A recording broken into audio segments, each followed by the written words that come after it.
An Egyptian expert has said initiatives proposed by China have promoted the strength of BRICS and the world economy.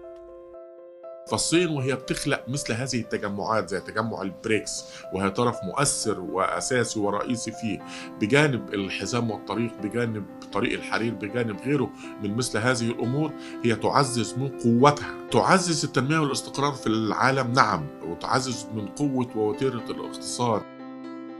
He said, as an attractive gathering, more and more countries desire to join BRICS, which signals its increasing influence as an economic force.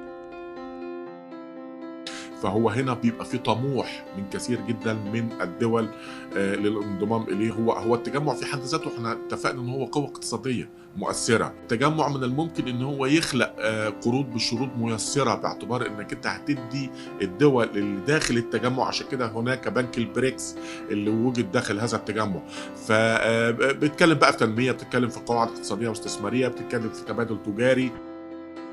He noted that cooperation among BRICS member states is a model to learn from. مثال يحتذى به لأنه ما حطش إطار مكاني أو إطار جغرافي، مسألة تميزه عن التجمعات الأخرى. وهناك مقدرات مالية موجودة لهذا البنك، فأنت بتتكلم عن قوة مالية لهذا البنك تستطيع أن تعزز من فرص الاستثمار وخلق قواعد اقتصادية في الدول المنضمة أو الدول الطامحة في الانضمام.